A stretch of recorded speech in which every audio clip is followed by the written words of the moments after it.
La Caisse d'épargne Île-de-France, fière de soutenir toutes les femmes, vous présente Sud Radio, Destin de femme, Judith Belair. Bonjour à toutes et tous. Destin de femme sur Sud Radio, c'est votre rendez-vous du samedi 13h30, inspiré du livre de Valérie Pérez. Aujourd'hui, on parle du destin de Prisca Thévenot, qui est députée de Meudon, Sèvres, Chaville, Ville-d'Avray, Vaucresson et Marne-la-Coquette. Je l'ai bien descendu. Vous êtes à l'Assemblée nationale, évidemment. Vous êtes aussi conseillère régionale d'Île-de-France, sans oublier que vous avez occupé des fonctions ministérielles en tant que porte-parole du gouvernement et ministre en charge de la jeunesse. Prisca, vous combattez aussi les inégalités persistantes dans l'accès aux soins et la prise en charge des spécificités de santé des femmes, tout comme la perception d'ailleurs de leur rôle en politique. Vous allez nous raconter tout ça. Bienvenue sur Sud Radio. Merci. Avec plaisir. Sud Radio, Destin de femme, Judith Belair. Alors Prisca Thévenot, il y a des petites questions que je pose à toutes mes invitées qui sont les mêmes, mais ce qui est intéressant, c'est les réponses qui sont différentes justement. Alors la première question, c'est quelle est votre définition à vous du féminisme ?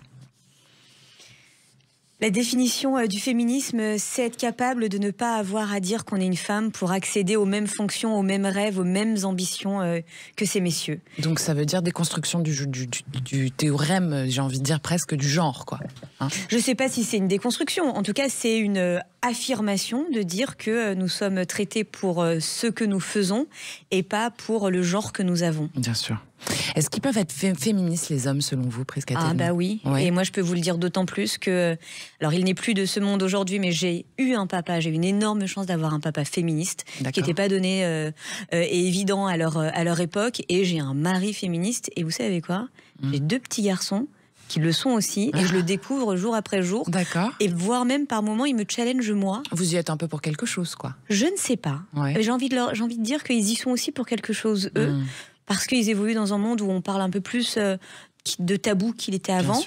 Et que j'ai envie de dire aussi qu'ils ont leur part de libre arbitre et qu'on est en train d'avoir une nouvelle génération qui est pleinement mobilisée. Et votre papa, il vous a transmis ça par la fierté d'être une femme, ou est-ce que ça se jouait complètement ailleurs ?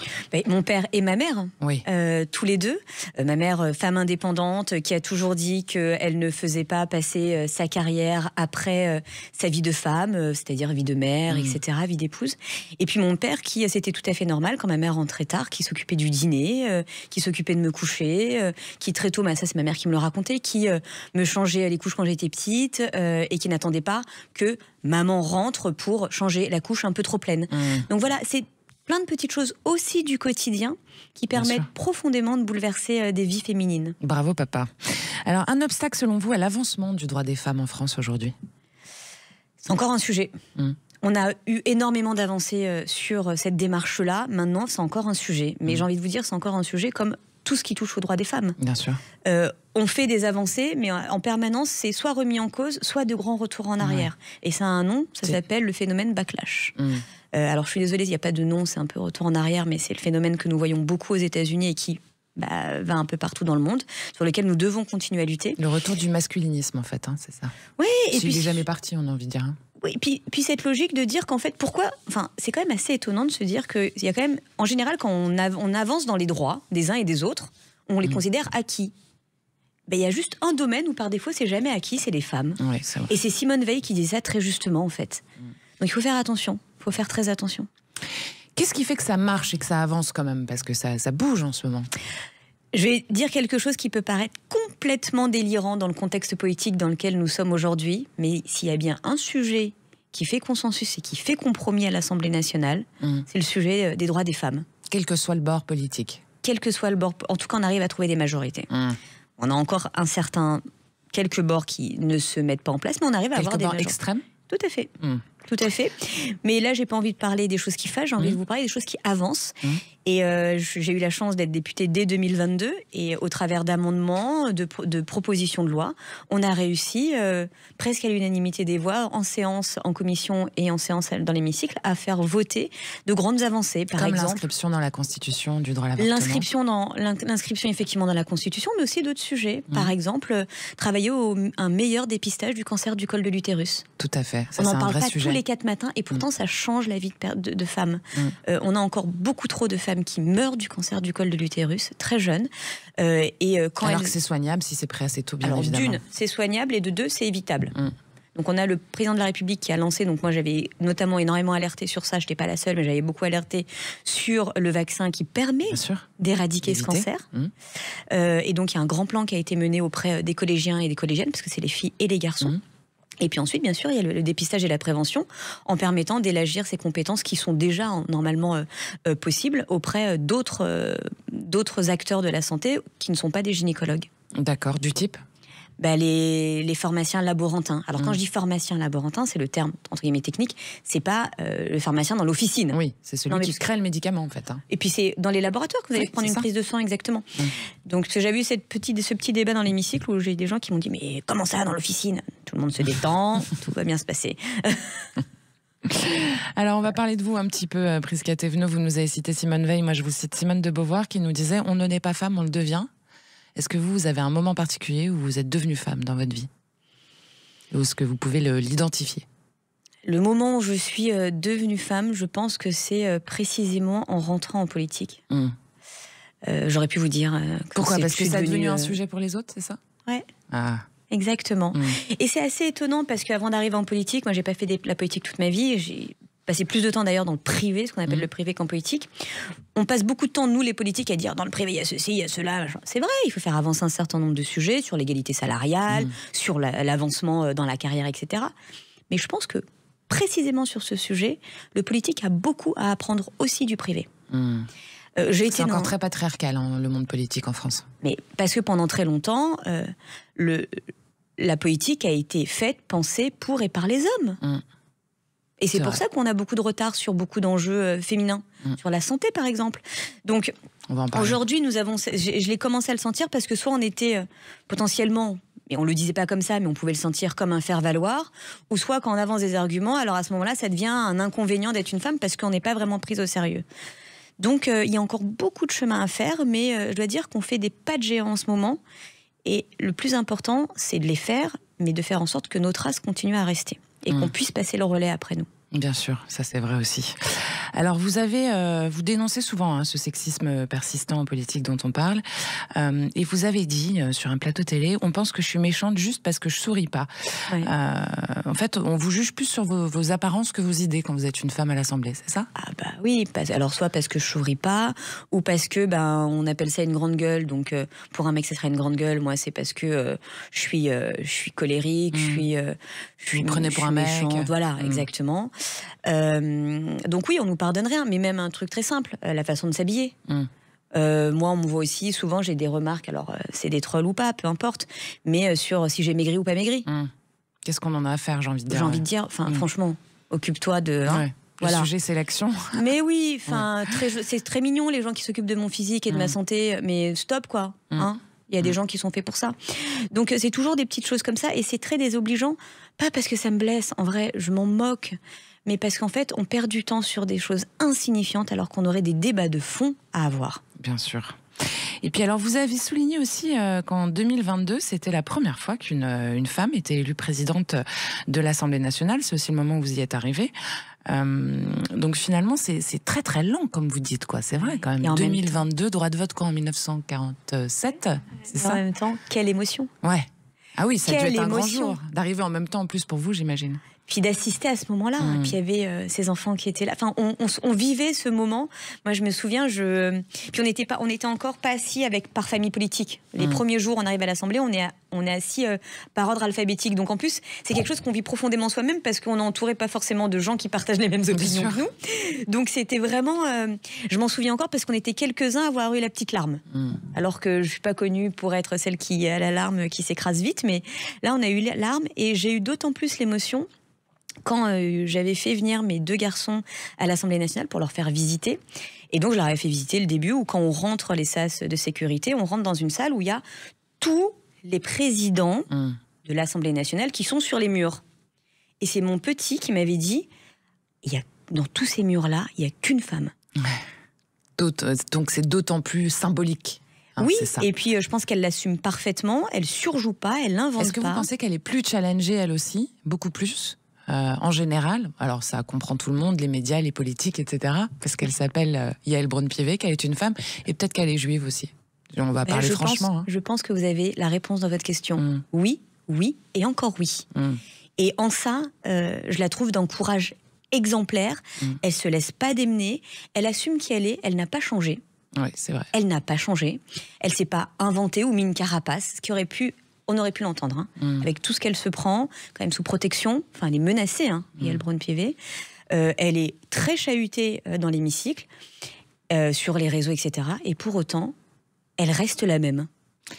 Alors, une petite question un peu polémique quand même. Est-ce que vous ne croyez pas que certaines femmes politiques nourrissent, par leur attitude et leur sortie, cette stigmatisation qui nuit aux femmes en politique? Forcément. Il y en a quelques-unes, elles sont de moins en moins...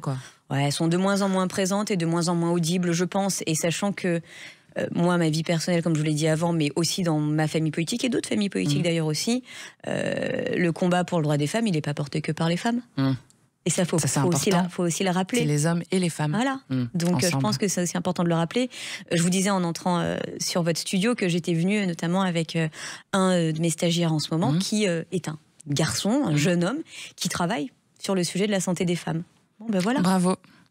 Allez, vous restez avec nous sur Sud Radio pour Destin de Femme avec Prisca Thévenot, qui est députée de Meudon, Sèvres, Chaville, Ville-d'Avray, Vaucresson et Marne-la-Coquette, et puis qui est conseillère régionale d'Île-de-France. À tout de suite. La Caisse d'épargne Île-de-France, fière de soutenir toutes les femmes, vous présente Sud Radio, Destin de Femme, Judith Belair. Destin de Femme sur Sud Radio, c'est l'émission qui vous propose une nouvelle voie vers un féminisme qui lie les genres au lieu de les cliver à travers les femmes qui s'engagent pour la République. On est avec Prisca Thévenot, qui est députée de Meudon, Sèvres, Chaville, Ville-d'Avray, Vaucresson et Marne-la-Coquette, et puis conseillère régionale d'Île-de-France. Alors, Prisca Thévenot, il y a aussi un sujet qui vous touche particulièrement, c'est les discriminations liées au sexe dans le domaine médical.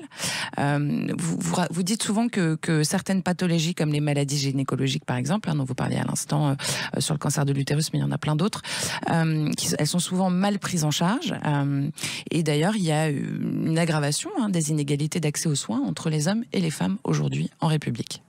Oui, mais en fait, ça remonte aussi à... Enfin, je suis pas là pour essayer de nous taper dessus en permanence, etc., mais regardez de façon assez simple. Aujourd'hui, il y a quand même un énorme tabou encore dans notre société. C'est le sujet de la santé des femmes et du corps des femmes.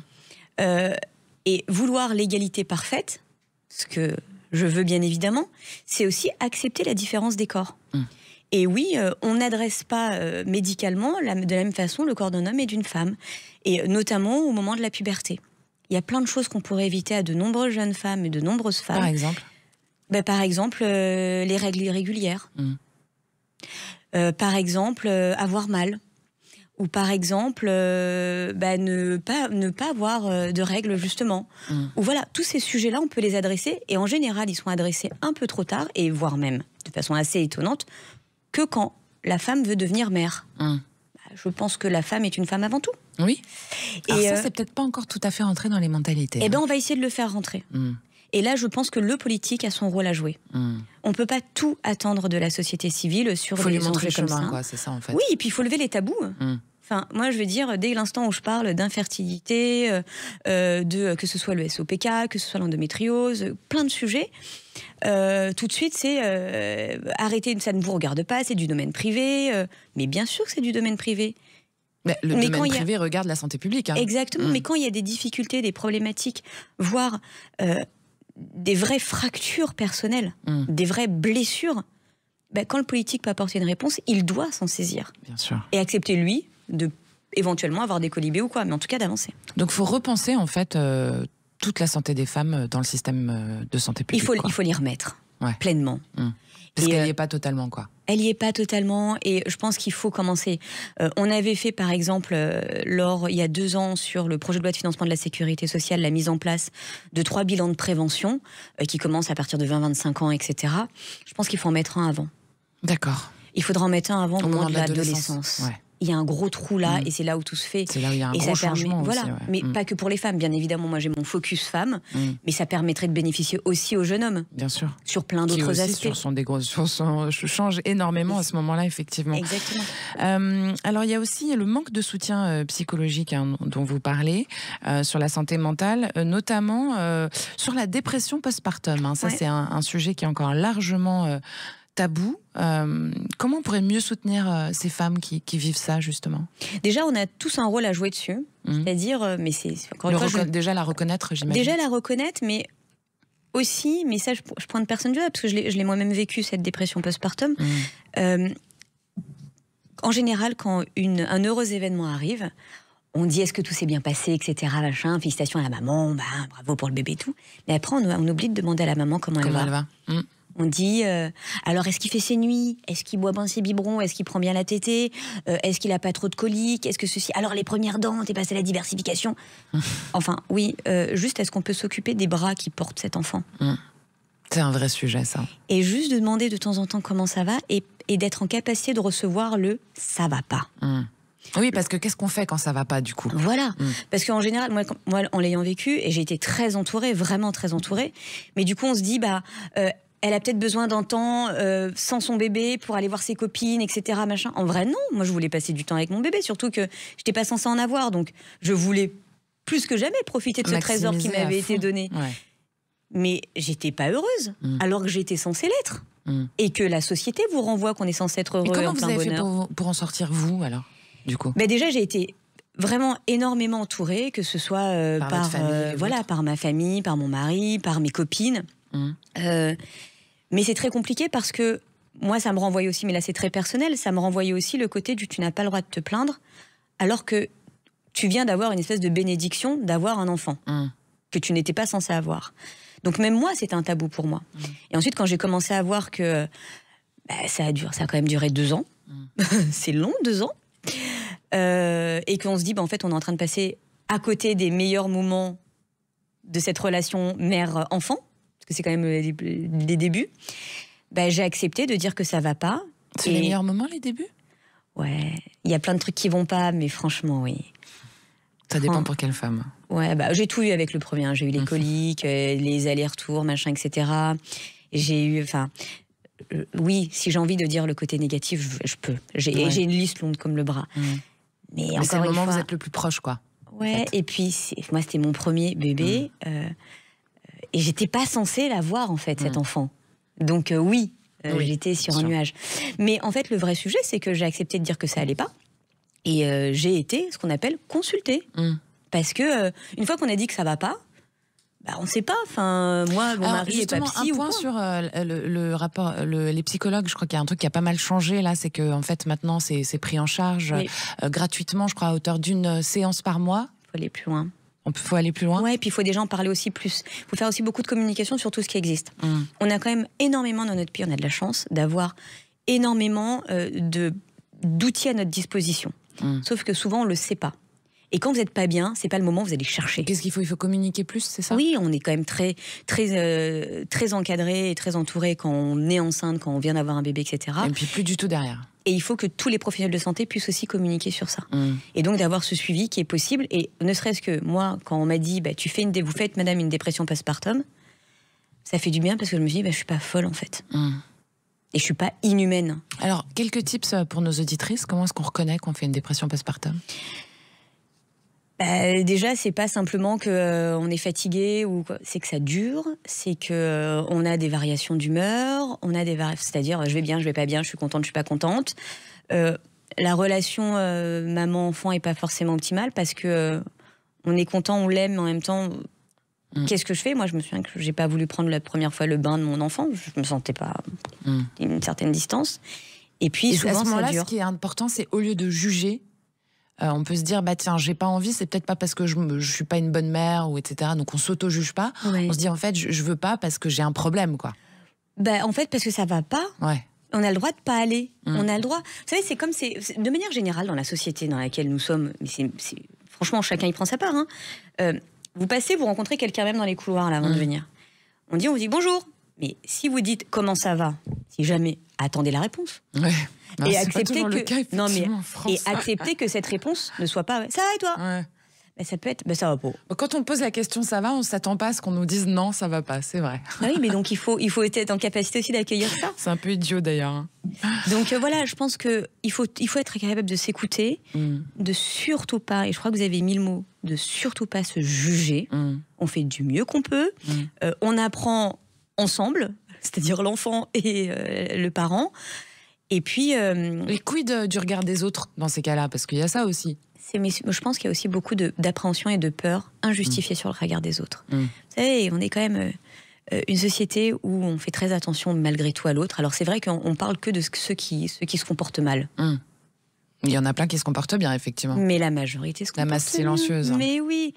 Et donc je pense qu'il faut se faire confiance et faire confiance aux autres. Quand on dit que ça va pas, c'est rare que quelqu'un ne s'arrête pas. C'est très rare. Si vous aviez un souhait, Prisca Thévenot? Un grand plan sur la famille. Et d'ailleurs, un grand plan sur les familles. Ouais. Et pourquoi je pense qu'il faut... Pourquoi pardon?